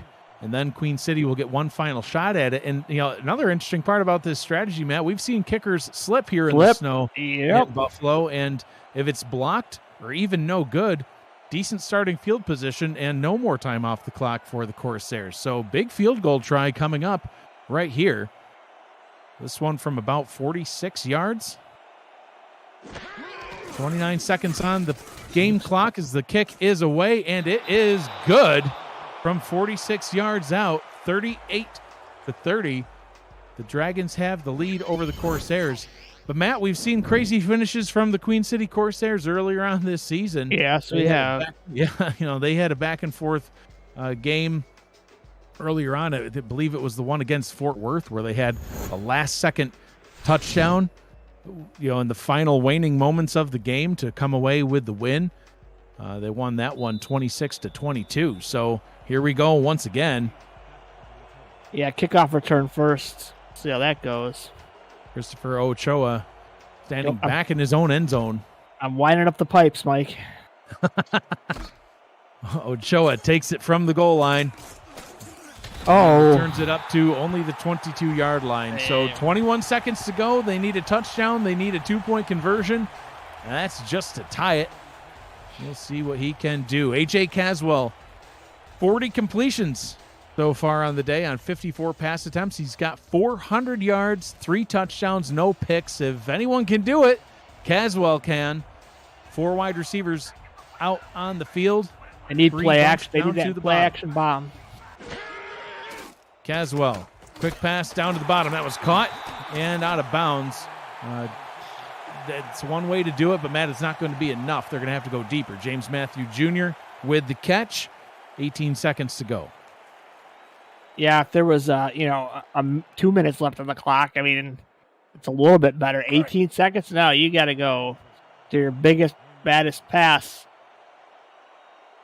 You got Deezer Powell and Ochoa and Spelling and even James Matthew Jr. Just throw it up. What do you got to lose? Spelling down to the bottom. Powell up to the top. Caswell under pressure. Goes down towards Spelling. Spelling gets the catch. Out of bounds. 13 seconds to go. But still 61 yards away from the end zone. Going to be Hail Mary time, Mike? Are they in range? They did. They'd have 2 shots at it, at least. I don't know. I can't see the formation yet, but... Nope, not yet. Not Hail Mary time quite yet. Caswell, 3 receivers set once again. Uh-oh. Caswell. You can't do that. Over the middle, and they're not going to have enough time. Can they get another snap off? 6 seconds to go. 5, 3. You need to spike it. 2. And the time ticks away, and that will bring us to the end of this ball game. The DC Dragons come away with their 3rd consecutive victory here in Buffalo. DC gets the win. They hold on over Queen City 38-30. Your final reaction to a wild SFL doubleheader comes your way after this break.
Welcome back to the SFL Studios. Final reaction from myself and Brett Killian. What a ball game. They're just finishing up in Queen City, 38-30. DC holds on. They got to fix that defense on the back end of this season, but they are 5-1. Yeah, it's a big thing for DC there to survive with that victory, because the Queen City crew, they were coming back. They were down 20 at one point in the first half, and they managed to will their way back into this game. And unfortunately, time was against them as they couldn't get that snap off on the last play. So chalk up another L for Queen City, unfortunately. How about Charleston? They're going to go into the midway point as the Atlantic Division leader, unless Jacksonville has something to say about it tomorrow. But what an impressive victory over Florida. Sends the Storm their second consecutive loss, and now 3-3 to start. And that's 4 impressive consecutive victories for them as well. Charleston, they were down 12 at one point and managed to basically take the game into their own hands. The last 2 scoring possessions that they had, they only used 3 minutes of the game clock for that, with that onside kick. So they just did great time management, took over the lead, and then that big final nail in the coffin, that Stamango pick 6, that's what sealed the deal for Charleston. Here's what's coming up tomorrow on the SFL family of networks. The final 5 games coming up, one on Monday before we hit the midway point of the season. LA, Carolina, a bunch of Los Angeles players going back to Carolina to take on their old team. San Diego and Jacksonville, a pair of 3-2s, trying not to slide down to 500 before the midway stretch. Atlanta takes on Vegas, 2-3 versus 3-2 there, and then winless Portland tries to slow down Brett Killian's Vancouver Legion as Brett goes for 3rd all-time in receiving yards in the SFL. And Brett, we are certainly happy to have you here at the studios. Thanks for filling in for Mike this week, and it's always a pleasure, my friend. Yeah, I hope to do it again soon. I hope Mike has more boat trips coming along the way so I can fill in. Absolutely. Well, for all of us here at the Simulation Football League, presented by APM Music, he's Brett Killian. I'm Cameron Irvine. Thanks to all our broadcasters, all our stats people, all of our community players, coaches, owners, fans, everything. Have a great night, great rest of your weekend. We'll see you right back here next week on Next Level Sports. Good night, everybody.